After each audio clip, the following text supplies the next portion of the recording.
yang akan dijawab secara live ataupun diketik oleh para pembicara. Nah, peserta diwajibkan untuk mengisi absensi pada form, kemudian linknya nanti akan dibagikan oleh para panitia di fitur chat pada saat diklat berlangsung. Kemudian 7, secara sistem peserta akan diketahui kapan masuk dan juga kapan keluar. Untuk itu bagi para peserta yang keluar sebelum diklat selesai maka dianggap tidak mengikuti diklat hari ini. Dan terakhir, link materi, kemudian biaya pengganti paket data, dan juga e-sertifikat dikirimkan hanya kepada peserta yang telah mendaftar, kemudian mengisi absensi secara online, dan mengikuti 3 hari diklat berturut-turut. Adapun seluruh fasilitas yang telah disebutkan tadi akan dikirimkan kepada peserta dalam kurun waktu 15 hari kerja. Demikian tata tertib yang berlaku selama berlangsungnya diklat hari ini. Selanjutnya saya akan membacakan susunan acara pada diklat hari ini, yaitu pertama, presentasi oleh para pemateri yang nanti akan dipandu oleh seorang moderator. Adapun materi yang pertama akan disampaikan oleh Asisten Deputi Pengembangan Kewirausahaan Kementerian Koperasi dan Usaha Kecil dan Menengah Republik Indonesia, Bapak Nasrun SOS MAB. Kemudian nanti akan dilanjutkan dengan materi yang kedua oleh Direktur Eksekutif Indonesia Halal Watch, Bapak Dr. Ihsan Abdullah SHMH. Dan kemudian materi yang terakhir akan disampaikan oleh founder Breakday Snack and Cookies, Bapak Muhammad Ikhtiari Gilang Gumelar. Kemudian nanti akan dilanjutkan dengan penutupan dan juga pengumuman. Bapak Ibu hadirin yang berbahagia, sebelum beranjak ke sesi pemaparan materi, saya akan memperkenalkan terlebih dahulu moderator kita pada hari ini yang tentu dengan pengalaman yang luar biasa. Beliau merupakan koordinator tim webinar Pepon Kemenpora Republik Indonesia. Beliau juga merupakan Direktur PT Media Jejaring Arsitektur dan juga Konstruksi. Beliau merupakan pengurus Himpunan Pengusaha dan Profesional HIPA KUJ Keluarga Alumni Universitas Jember. Dan beliau merupakan Bapak Dian Putra. Kepada Bapak Dian Putra, kami silakan. Iya, terima kasih Mas Ogi. Bapak Ibu sekalian, Assalamualaikum warahmatullahi wabarakatuh. Salam Om Swastiastu, Namo Buddhaya, salam kebajikan, salam sejahtera buat kita semua. Salam Kemenpora, Pemuda Jaya, Pemuda Maju, Olahraga Jaya. Ya, perkenalkan saya Dian Putra, moderator hari ini. Saya saat ini berada di Pusat Pemberdayaan Pemuda Olahraga Nasional PPPON Kemenpora RI dari kawasan Cibubur, Jakarta Timur. Pagi hari ini kita akan memasuki hari kedua dari Diklat Pemberdayaan Pemuda Bidang Kewirausahaan dengan tema Adaptasi Kebiasaan Baru Kewirausahaan dan Inovasi Pemuda untuk Perekonomian Indonesia. Sebelumnya kami mengucapkan terima kasih kepada yang terhormat Bapak Deputi Bidang Pemberdayaan Pemuda Kementerian Pemuda dan Olahraga Republik Indonesia, Bapak Profesor Dr. Faisal Abdullah SH MSI DFM. Kemudian yang terhormat Kepala Pusat Pemberdayaan Pemuda Olahraga Nasional Kementerian Pemuda dan Olahraga Republik Indonesia, Bapak Triwinarno AKCA. Dan tidak lupa kita apresiasi kepada Bapak narasumber kita hari ini, yaitu Bapak Asisten Deputi Pengembangan Kewirausahaan Kementerian Koperasi dan Usaha Kecil Menengah Republik Indonesia, Bapak Nasrun SOS MAB, kemudian Bapak Direktur Eksekutif Indonesia Halal Watch, Bapak Dr. Ihsan Abdullah SHMH, dan yang terakhir nanti ada Bapak Muhammad Ikhtiar Gilang Gumelar sebagai founder Breakday Snack and Cookies. Kami ingin menyapa dulu kepada Bapak Nasrun. Assalamualaikum Bapak Nasrun. Waalaikumsalam warahmatullahi wabarakatuh. Alhamdulillah. Sekarang ada di Pekalongan ya Bapak ya? Ya, di Pekalongan Bapak. Alhamdulillah. Terima kasih dan apresiasi buat Bapak yang sudah menyempatkan ini untuk hadir memenuhi undangan PPPON, undangan Kemenpora untuk sama-sama memotivasi rekan-rekan sahabat Pora di seluruh Indonesia. Selanjutnya kami sapa Bapak Dr. Ihsan Abdullah. Sudah hadir di sini Bapak Ihsan. Mikrofonnya mungkin masih mati Bapak. Assalamualaikum warahmatullahi wabarakatuh.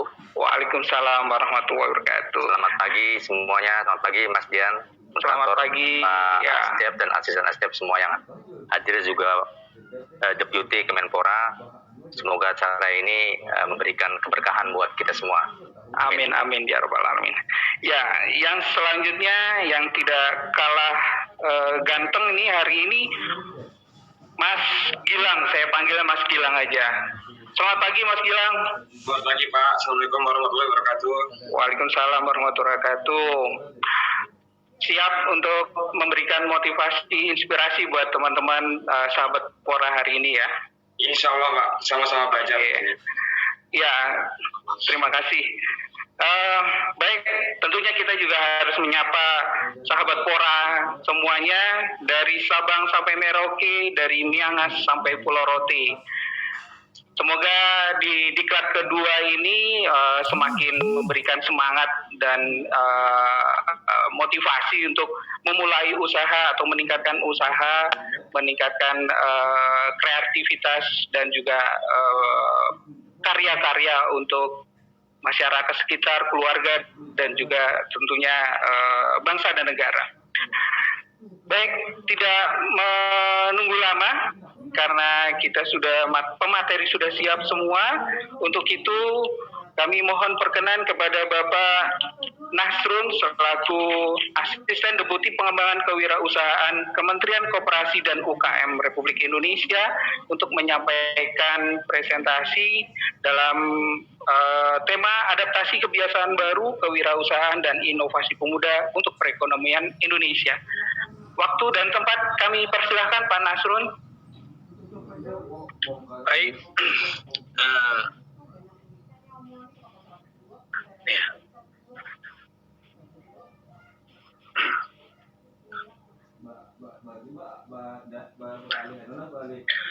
Bismillahirrahmanirrahim.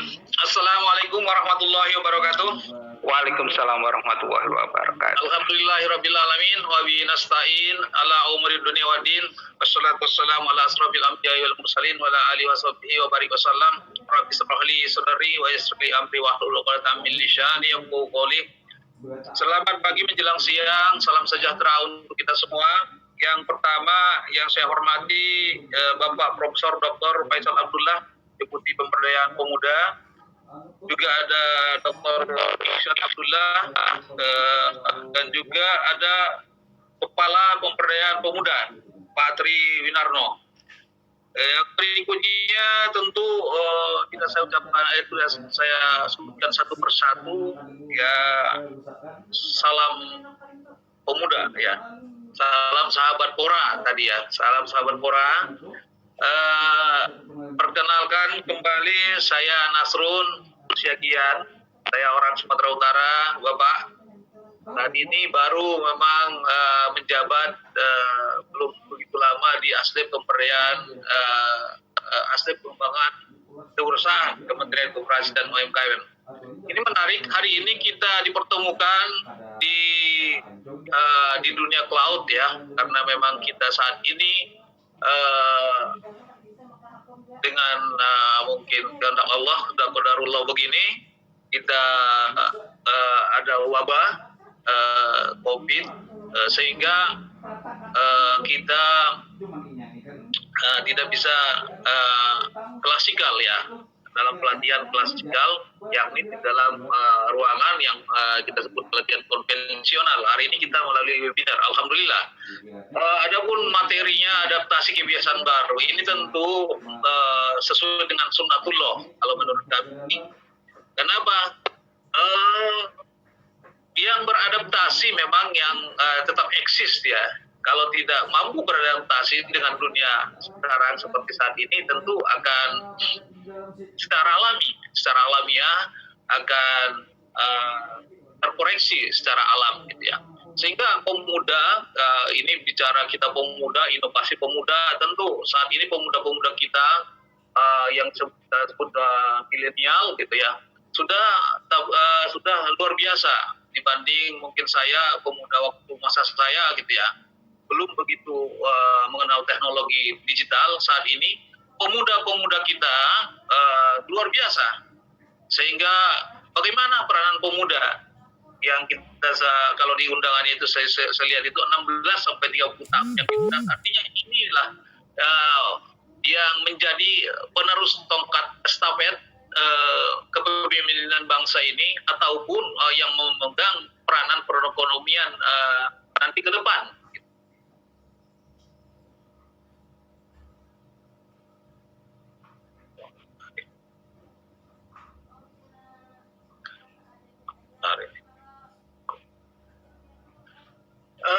Baik, sekilas Bapak sahabat Pora, sekilas kami sampaikan statistik UMKM. Tentu ini kita bicara data ini sebelum adanya wabah non alam, yaitu pandemi COVID-19 ini. Data statistik UMKM kita itu 64,1 juta jumlah UMKM kita. Terdiri dari yang memberikan kontribusi sangat besar terhadap PDB kita 61,1%. Serapan tenaga kerja paling besar. Semalam ini dibahas di kalau nggak Kompas TV atau TV bahan ya. Artinya UMKM kita itu punya serapan tenaga kerja luar biasa 97,02%. Adapun investasi sektor UMKM 58,1% dan ekspor UMKM non migas 14,3%. Dan pemanfaatan teknologi digital 13%. Ini yang terakhir ini menjadi perhatian serius pemimpin bangsa ini, yaitu Presiden Jokowi, bahwa kita saat ini masih jauh tertinggal untuk pemanfaatan teknologi digital. Hari ini kita saksikan sendiri, mungkin nanti dari pelaku yang pelaku di marketplace itulah UMKM kita yang eksis, yang mampu beradaptasi pada saat new normal ini gitu ya. Jadi Pak Presiden kalau tidak salah kemarin menyebutkan juga harus kita menciptakan 6 juta per tahun itu tenaga pemuda untuk bisa memanfaatkan teknologi digital gitu. Artinya kalau ini terpenuhi, jadi UMKM kita itu dia akan bangkit dalam masa pandemi ini. Kenapa? Saat ini yang terburuk nanti kita akan sajikan datanya bahwa UMKM kita itu terkoreksi, banyak yang gugur, banyak yang bangkrut, juga banyak yang artinya tidak perlu lagi. Kenapa? Karena diberlakukannya pada 3 bulan PSBB atau physical distancing itu, sehingga UMKM kita itu tidak bisa berbuat banyak gitu. Ini data yang kami sajikan, yaitu analisa dampak COVID-19 terhadap UMKM. Tentu di dalamnya nanti ada pemuda berapa persen dari jumlah UMKM kita. Tapi kami tidak menyajikan data, tapi yang ini kita lihat bagaimana masalah utama yang dihadapi UMKM saat ini. Berarti termasuk di dalamnya juga UMKM itu termasuk nanti wirausaha. Tentu kita membuat garis demarkasi, apakah UMKM itu wirausaha? Ya. Apakah wirausaha UMKM belum? Apakah UMKM itu sebenarnya wirausaha? Belum tentu. Tapi UMKM itu wirausaha itu adalah UMKM ya. Nah, ini kita lihat dari data yang ada, permintaan menurun 26,8%. Pemasaran terkendala 24,9%. Ini bicara dan bicara suplainya juga ketersediaan bahan baku 23,80%, SDM 23,20%, 0,4%. Sektor usaha yang paling berdampak, sahabat-sahabat Pora dan Bapak Ibu sekalian, itu penyediaan akomodasi dan makanan minuman. Itu sektor usaha yang paling terkena dampak. Ini menurut call center yang ada di Kementerian Koperasi dari 190.000 responden yang artinya yang melaporkan. Yang berikutnya adalah pedagang besar dan eceran, itu 23,3%, industri pengolahan. Jadi yang terkena dampak paling besar itu tentu UMKM, termasuk ya di sektor pariwisata. Karena apa? Saat ini kita lihat bagaimana sektor pariwisata UMKM yang di sana hampir belum tingkat. Jadi yang eksis sesuai dengan tema kita hari ini, yang mampu beradaptasi adalah yang aktivitasnya belanja melalui aplikasi online. Itu meningkat antara 24% sampai 26%. Ini aktivitas belanja dalam jaringan melalui marketplace meningkat 25% sampai 40%. Ini riset dari McKinsey yang kita kutip. Berikutnya, tentu permasalahan utama ketika masuk ke digital marketing atau online ya, itu kita pahami bersama ini perlu proses. Tentu kita semua, terutama anak-anak muda, kalau pemuda yakin kami sudah like teknologi ya. Dari 13% tadi memang sudah ada peningkatan yang dirilis oleh Kementerian Kominfo, sudah mendekati 9,6 juta, meningkat dari 8 juta. Gitu ya. Artinya target yang amanahkan oleh Pak Presiden sampai 10 juta UMKM kita yang go digital, insya Allah terpenuhi gitu. Tapi pertanyaannya bukan di situ, terpenuhi apa tidaknya bukan di situ. Tapi bagaimana UMKM kita juga produknya itu berkualitas. Maksudnya ada terstandarisasi gitu ya. Karena apa? Kalau kita lihat data ya, permasalahan utama UMKM online itu adalah produk belum siap online. Banyak produknya itu sebenarnya belum siap online gitu. Kita terus melakukan pelatihan-pelatihan, kami di Kementerian Koperasi, Bapak Deputi,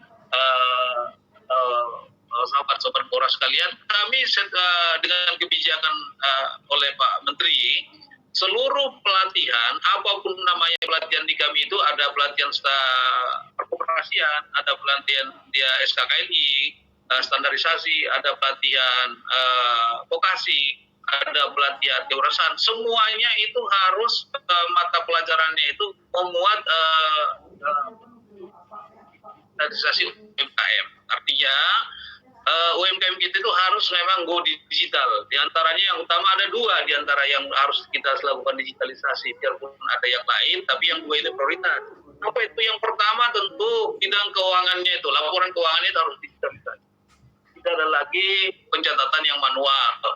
Berikutnya tentu yang umum, yang mau tidak mau pada saat ini adalah digitalisasi marketingnya, yang semua kita pahami bersama bahwa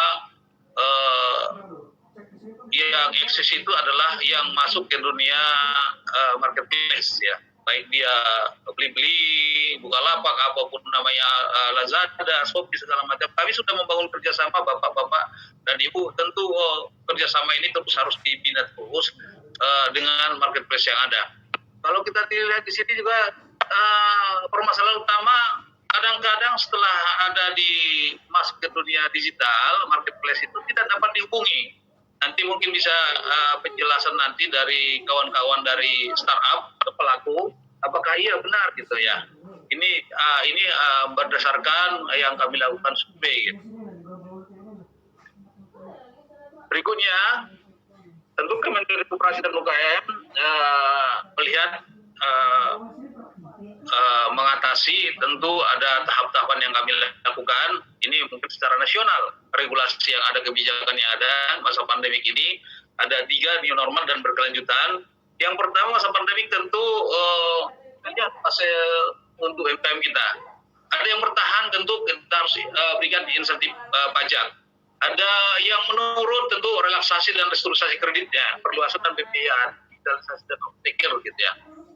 Jadi kalau ini relaksasi restrukturisasi kredit sudah dilakukan sebenarnya, tapi apa serapannya masih kecil. Karena yang melakukan relaksasi dan restrukturisasi kredit itu melalui ibarah ya, itu masih kecil. Saya lupa datanya, tapi sangat belum memuaskan. Digitalisasi dan off-taker. Yang bangkrut tentu ini yang menjadi isu, mungkin menjadi headline 2 hari terakhir ini, bagaimana bantuan langsung tunai berbasis database binary address ya.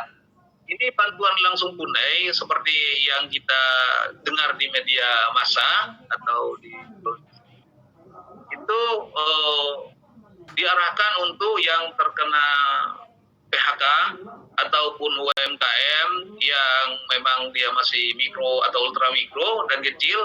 Ini yang mungkin nanti akan mendapatkan bantuan langsung tunai. Kalau tidak salah nih, saya datanya itu 2,4 juta dan itu pun diberikan secara bertahap. Kalau tidak salah 600 gitu ya. Ini kami sudah melakukan mungkin seluruh kementerian lembaga yang terkait dalam pengembangan di ekonomi, itu ada 18 atau 21 kementerian lembaga mungkin melakukan hal yang sama. Yang berikutnya di new normal ya, yang sekarang kita bicara diskusikan saat ini bagaimana adaptasinya. Aktivitas protokol COVID tentu harus kita lakukan, melakukan literasi digital. Ini yang kami lakukan terus. Saat ini di Pekalongan juga kami lakukan. Bagaimana UMKM kita itu pemuda di dalamnya nanti, di dalamnya juga ada mahasiswa, ada santri. Ini yang kita dorong supaya mereka aktif, artinya memanfaatkan peluang ini gitu ya. Karena apa? Saat ini kalau kita lihat jumlah, nanti ada data lah, saya mungkin lupa jumlahnya, jumlah pemuda kita lulusan, baik dia dari D3, dari perguruan tinggi, sangat besar jumlahnya. Ini kalau kita tidak kelola, kita tidak manage dengan baik, ini bisa menjadi pisau bermata dua gitu ya. Artinya bicara pemuda yang tidak mendapat akses untuk berusaha, ini luar biasa karena pemuda kita itu cerdas dan sudah pendidikannya juga luar biasa. Ini satu sisi menjadi potensi pada kondisi saat ini. Saya melihat begini, pemuda kita nanti ada juga dari kepala ini Pak Triyunarno. Artinya ada yang perlu kita lakukan di sini. Apa itu?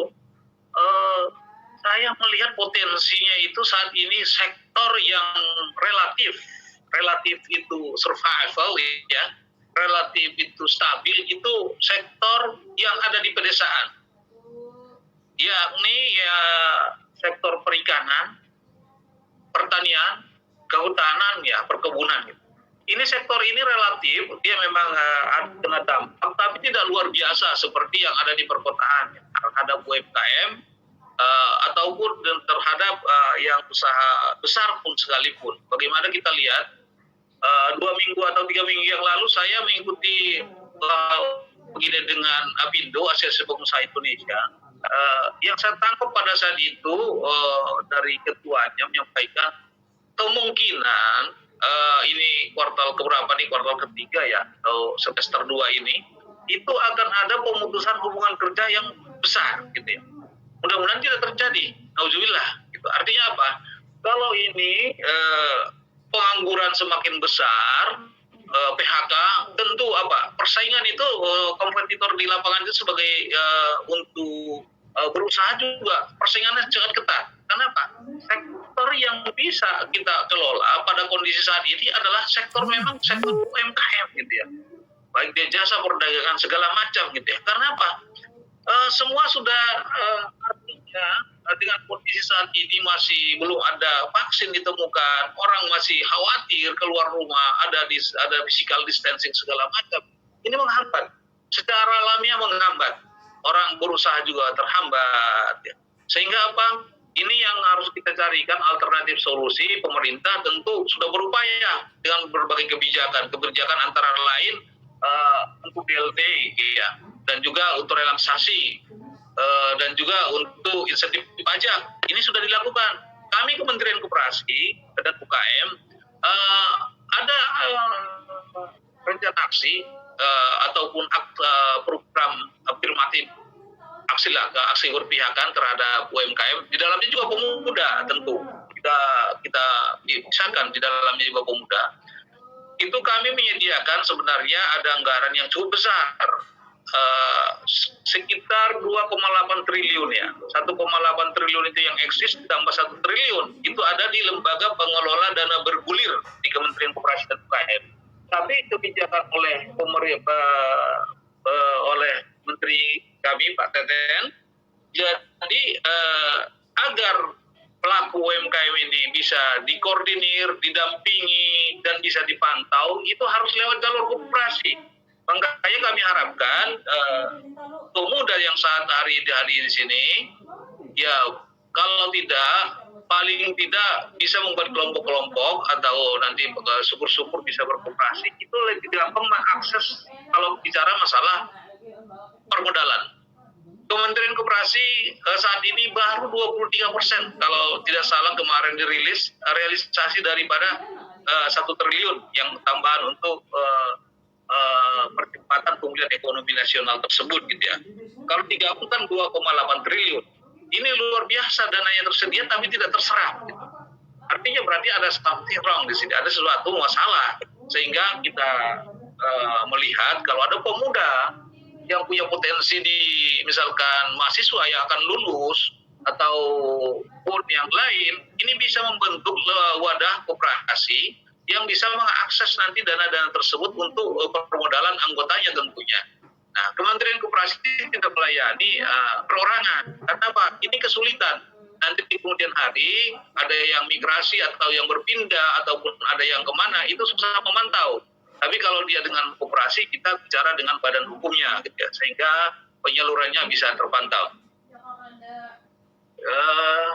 Berikutnya adalah pelatihan dan pendampingan bersinergi dengan berbagai pihak. Ini bagian dari sinergi kita, pelatihan. Kami juga melakukan pendampingan. Di daerah-daerah kami punya pendamping, tapi belum optimal. Saya selalu cerewet, atau mungkin saya paling mengkritisi terhadap pendamping di daerah. Sebagian bagus, sebagian hanya mungkin tidak. Karena apa? Ini masalah rekrutmen ya, masalah rekrutmen awal itu mungkin masih ada hubungan kekerabatan sehingga tidak mendapatkan pendamping yang optimal. Kalau harapan kami sebenarnya ini bagian dari kalau kita bicara ekosistem dari pengembangan kewirausahaan, itu di dalam pendampingan itu menjadi salah satu di antara variabel-variabel yang ada ya. Biasanya di dalamnya juga ada inkubasi, magang, pendampingan, ini menjadi penting. Karena apa? Kalau pendamping ini kita harapkan daripada dia dihadirkan dari kelompok wirausaha atau pemudanya yang sudah punya usaha, ini semakin cepat. Artinya beberapa contoh lah yang kami lihat di lapangan, pendamping itu bagian dari pelaku itu lebih cepat berkembangnya usaha yang didampingi pada mahasiswa. Mohon maaf saya tidak merendahkan mahasiswa yang fresh graduate karena ada hubungannya dengan kepala dinas misalkan diangkat jadi pendamping. Secara teori mungkin dia bisa, tapi dalam pengalaman lapangannya kurang. Sehingga kalau pendampingnya itu adalah pelaku, biarpun dia tidak sarjana, itu lebih cepat, Pak. Nah, kemarin misalkan di daerah Jakarta, itu pendampingnya itu tidak sekolahnya tidak tinggi-tinggi, tapi dia sukses ekspor nugget lele misalkan. Nah, kalau ini jadi pendamping yang seperti ini, dia bisa menjadi off-taker terhadap yang didampingi. Jadi dia bisa menjadi agregator di situ, pengumpul dari hasil produk yang binaannya. Nah, tapi kalau dari tadi bicara tentang keilmuan dari yang baru lulus, itu tidak bisa gitu. Nah, jadi selanjutnya ini online gitu ya. Tentu kita harus bangun ke sana digitalisasi UMKM.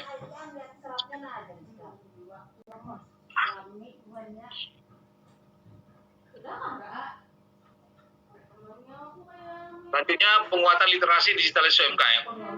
Jadi kami di Kementerian Koperasi sama mungkin dengan kementerian lain, dengan pemuda, kami juga melakukan hal yang seperti ini, Bapak. Jadi kami juga punya aplikasi untuk pelatihan di Kementerian Koperasi namanya Edu KUKM. Di sana tersedia di sana fitur-fitur atau video tutorial yang untuk pengembangan kewirausahaan. Nanti bisa dibuka edukukm.id. Di sana kami menyediakan fitur-fitur untuk belajar mandiri. Misalkan untuk pengolahan apapun ada di sana kami sediakannya. Saat ini yang kemarin di awal-awal karena kementerian didorong untuk ikut untuk penanggulangan COVID ini, kami menyediakan di sana itu bagaimana untuk pelatihan untuk buat baju hazmat gitu ya, untuk pelindung diri bagi dokter, itu standar dari Kementerian Kesehatan. Baru yang kedua, kami juga di sana ada video tutorial untuk itu ada, dan juga untuk banyak yang lain APD yang lain membuat masker segala macam, dan banyak lagi untuk pengolahan makanan di sana ada disediakan, sehingga sahabat-sahabat Pora itu tidak coba nanti searching ataupun lancar di edukukm.id, itu akan nanti banyak modul-modul tentang pengembangan kewirausahaan dan juga video tutorial langsung untuk belajar mandiri untuk pengembangan produk. Di sana seperti yang saya sebutkan, pengolahan agen, juga kami juga budidaya madu juga ada di sana, budidaya lebah maksud saya, itu banyak di sana. Itu hanya sekilas saja. Ada pahlawan digital. Kami saat ini mungkin sama dengan Kementerian Pemuda Olahraga juga. Seingat saya di deputinya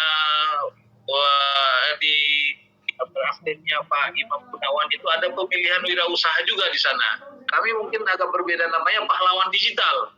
Saat ini lagi dilakukan pencari pahlawan, saya tidak tahu apa parameter yang dibuat untuk menjadi pahlawan digital UMKM.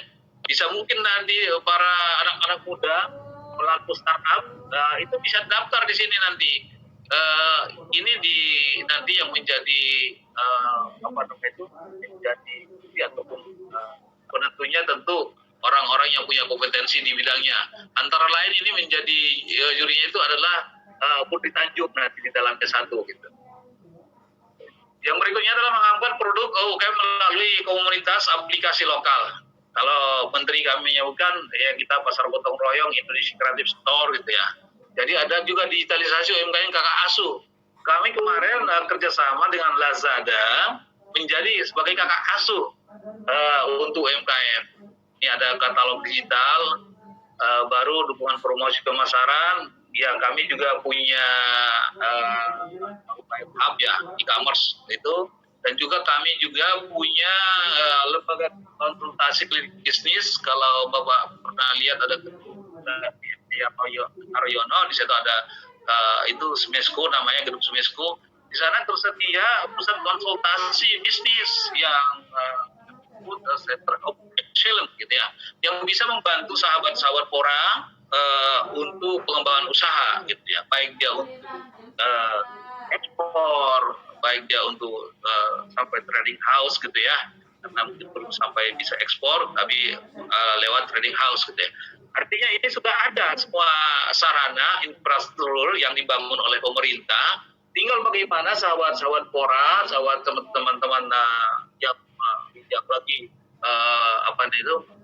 yang lagi semangatnya ini untuk menjadi wirausaha tangguh tentunya. Jadi jangan, ini ada pesan saya sedikit ini. Ini pesannya ini karena saya sebagai Muslim, tapi tidak maksud saya membawa ke dunia ranah agama gitu ya. Ada sahabat-sahabat Pora, ini kalau wirausaha itu tentu kalau di Islam itu melaksanakan sunnah ya, karena Rasulullah Muhammad itu dari kecil itu menjadi wirausaha gitu. Yang kedua juga sudah dijelaskan ada dalilnya bahwa untuk jalur rezeki itu atau jalur rezeki itu 90% atau 9 itu lewat jalur perniagaan atau wirausaha. 1% lagi itu ya itu bisa profesi lain.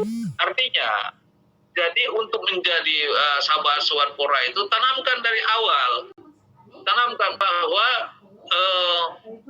itu menjadi wirausaha itu profesi mulia ya menurut saya. Nanti ada ustadz kita nanti bicara halal, nanti ini profesi mulia gitu. Jadi artinya kita bisa tetap di jalur itu, tidak usah berpikir lagi untuk yang lain gitu ya. Tapi kalau ini masih berpikir yang lain, itu biasanya tidak berkembang. Hanya ini sebatas mencoba dan mencoba gitu ya. Tapi kalau kita canangkan, kita tanamkan dalam diri kita mulai dari awal start bahwa saya menjadi harus jadi orang hebat dalam jalur wirausaha gitu. Insya Allah. Karena kita lihat banyak contoh-contoh lah. Tidak usah kita bicara tentang sahabat Nabi, gitu, Abdurrahman bin Auf, gitu ya. Kita yang sekarang ini aja kita lihat bagaimana saudagar-saudagar dari Sumatera Barat, misalkan rumah makan, dia hanya sebagai penjual rokok asongan, gitu ya. Itu bisa. Banyak contoh-contoh kalau saya lihat di lapangan itu yang kita dalam teori mereka tidak ada tapi dipraktekkan langsung. Itu bicara tentang magang ya. Ini saya bikin magang itu saya lihat. Saya survei di lapangan, semua suku bangsa di Indonesia itu melakukan pemagangan tanpa teori gitu ya. Tanpa mereka tahu itu ada teori tentang magang tapi sudah dipraktekkan. Misalkan apa? Dari Sumatera Barat yang saya lihat di lapangan itu, ketika merantau ke manapun dia, numpang misalkan di restoran Padang, itu magangnya itu hanya 3 tahun berapa tahun dan buka dan dibiayain oleh semacam oleh tempat magangnya. Begitu juga dari kampung saya Sumatera Utara di Tapanuli Selatan itu banyak warung ucok di kampung-kampung di Jabodetabek itu sistem magang, datang dari kampung hanya modal masuk 3 tahun itu dimodali. Itu juga saudara-saudara kita dari Tegal gitu ya, bikin warung ataupun jual martabak telur gitu berkembang gitu. Dikasih magang. Begitu juga yang lain tentu dari suku-suku yang lain. Ini apa? Magang itu menjadi penting juga dalam ekosistem pengembangan kewirausahaan. Jadi sekali lagi ini pemuda yang hadir di webinar ini artinya menjadi wirausaha itu jangan putus asa. Anda nanti bisa menjadi orang hebat di Republik ini. Kita lihat yang saat ini presiden kita itu juga dari pengusaha gitu. Dulu juga gubernur kita, wakil gubernur DKI kita juga dari pengusaha. Artinya jangan berpikir lagi saat ini PNS itu udah sulit sekarang, yang ada aja mau dikurangi. Dan artinya saya tidak melarang, tetap aja silakan saja. Tapi Anda sebaiknya pilih menjadi bosnya PNS atau bosnya apalah gitu. Kenapa? Ketika Anda punya, saya bilang itu logistik yang kuat, saat ini bicara, mohon maaf kalau saya agak sedikit itu. Kalau Anda punya logistik, punya uang karena pengusaha sudah sukses, Anda bisa menjadi bosnya PNS. Libur. Sahabat-sahabat sahabat-sahabat pemuda itu tanamkan dari awal untuk menjadi di jalur itu gitu. Jangan berpindah lagi jalurnya. Kalau berpindah-pindah itu tentu tidak akan berhasil. Kalau pengusaha itu tentu jelas dia harus punya daya kreatif, inovatif, berani menanggung resiko untuk mendapatkan keuntungan yang lebih tinggi, dan dia punya intuisi yang tajam. Bangunnya belakangan, tidurnya tidurnya belakangan lebih malam, dan bangunnya juga lebih bangunnya lebih cepat maksud saya. Artinya itulah wirausaha di awal gitu. Tapi setelah itu kan bisa menikmati. Tentu yang kami lakukan pelatihan. Sama dengan kementerian lain, kami punya kelas-kelas pelatihan setiap baik dari webinar ataupun kelas single. Tapi ada satu memang yang saya ini Pak Deputi, yang saya punya opsi ini nggak ada. Gitu. Dari dulu saya pengennya itu dalam ekosistemnya itu ada namanya magang. Tapi magangnya bukan dalam negeri gitu ya, magangnya di luar negeri. Misalkan tadi saya bicara, kenapa? Saya lihat data yang ada. Wirausaha kita itu, selain dari startup yang ada, wirausaha kita itu kebanyakannya itu 50,67% itu adalah makanan dan olahan gitu ya, kuliner ya, makanan dan olahan. Yang IKM-nya itu kecil. fashion itu 10%. Untuk sekarang itu fashion itu udah artinya hampir mungkin terkoreksi sangat luas dampaknya terhadap fashion. Karena apa? Orang saat ini tidak lagi bicara untuk belanja, nggak ada bicara belanja saat ini untuk pakaian. Hanya orang safety untuk bagaimana. Tadi udah bicara, saya lanjut lagi. Ini dampak COVID kalau kami lihat di awal, memang kalau kita lihat di proyeksi di APBN kita pertumbuhan kita 5,3%. Ini artinya ini bukan sesudah ya, belum sesudah, kita belum selesai salah ini. Ini pada saat inilah kita mungkin minus. Kalau kemarin semalam saya nonton di TV One, mohon saya dikoreksi kalau salah, BPS sudah merilis kita sudah memasuki hampir krisis, yaitu minus 5% gitu ya. Ini tentu kita harus lebih ini lagi, pemerintah, tentu seluruh lintas pelaku stakeholder yang ada harus bekerja keras untuk menahan laju krisis ini. Kalau tidak, kita tidak balik nanti masuk krisis, kita akan lebih susah lagi gitu ya. Potensi tentu ini sudah lama kami buat, tentu ini akan berubah. Kemiskinan kita itu akan bertambah 4,8%. Ini bertambah. Pengangguran kita itu akan bertambah, ini bertambah 1,8%, maksudnya dari 4. Akan bertambah juga di skenario beratnya itu 5,2, skenario sangat rendah, kalau beratnya itu 2,9%. Artinya apa? Jadi ketika bicara kemiskinan dan pengangguran, kalau udah bicara perut itu gampang ditunggangi lah. Artinya bisa ada gejolak sosial. Kita mudah-mudahan tidak sampai ke sana. Ini program-program kita ini segera kita bersinergi semua. Ini tadi sudah saya sampaikan. Ini kami dari Kementerian Koperasi tadi juga sekilas sudah sampaikan bagaimana pembiayaan baru, skema pembiayaan yang mudah, mudah dan bunga yang murah, gitu ya. Di LPDW itu 6% kalau tidak salah yang untuk bunganya. Juga digitalisasi ini menjadi seluruh concern kementerian lembaga, karena Pak Presiden sudah menyampaikan harus ada 6 juta anak muda yang siap untuk ditingkatkan kapasitasnya menjadi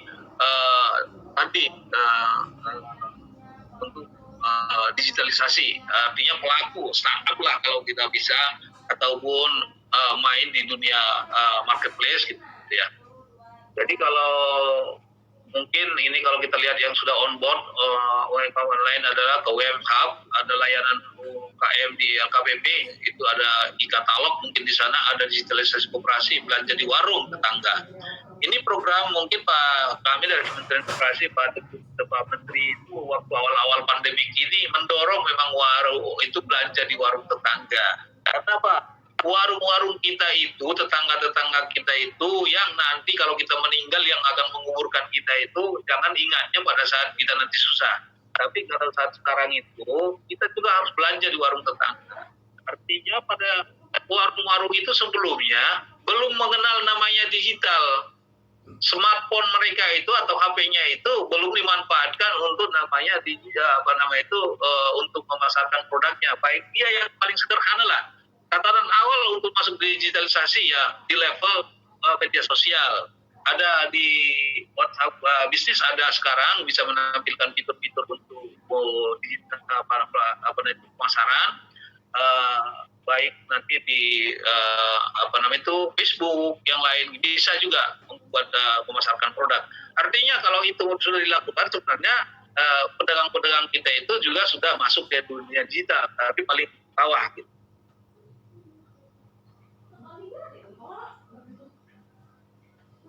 Ini kalau kita lihat pemuda, ini data lama barangkali, ini ada 90 juta pemuda kita. 90 juta. Ini kalau kita lihat dari total penduduk ada 265 juta penduduk kita, mungkin saat ini ya berkurang lah karena ada secara alamiah ada wabah ini, ada 133,1 juta pemuda, pemudinya 131 gitu ya. Ini yang sudah masuk ke dunia usaha kreatif ada 17,43 juta.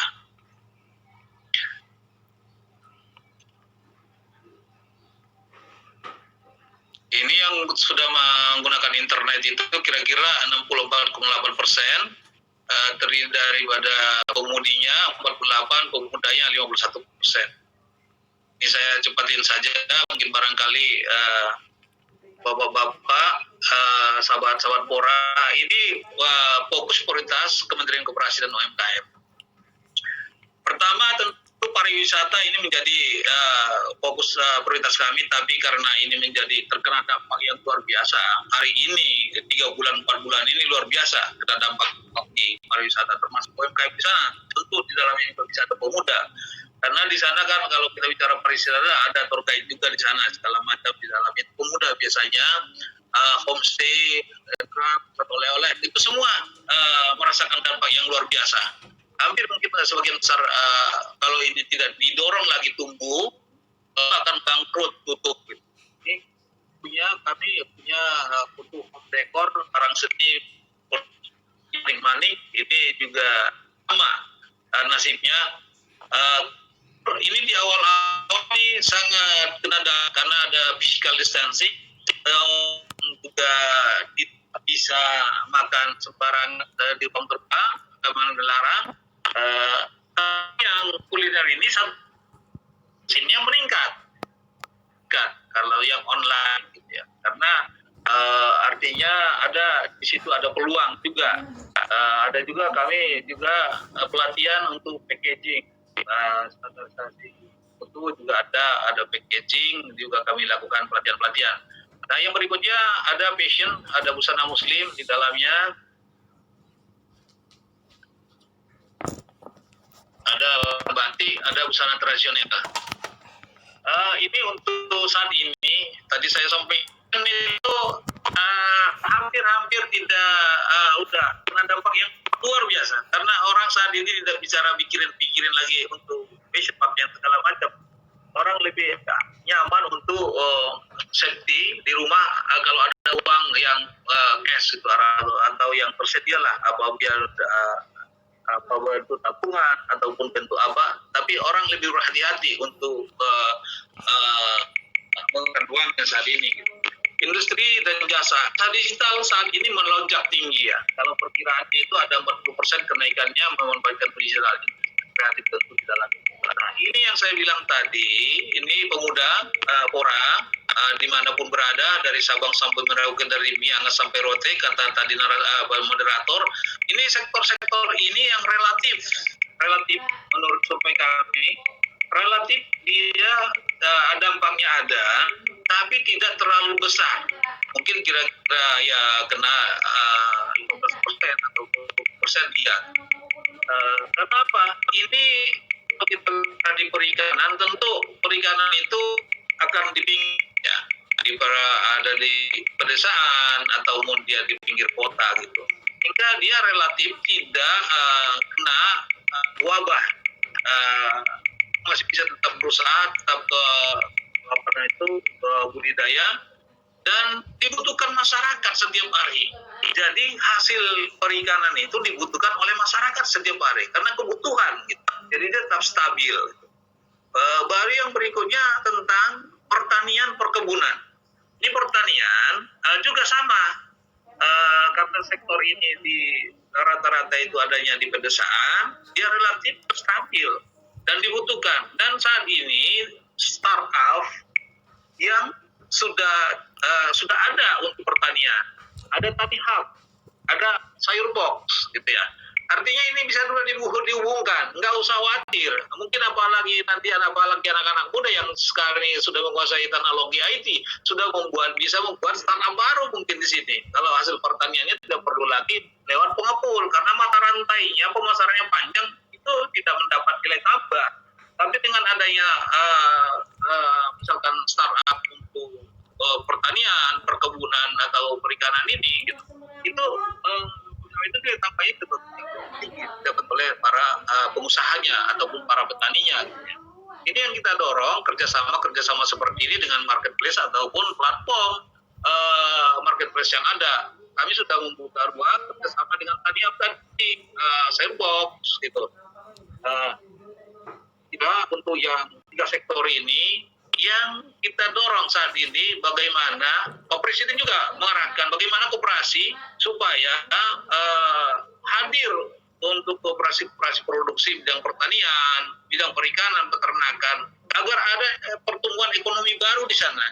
Karena mungkin di perkotaan kita udah paham lah kondisinya.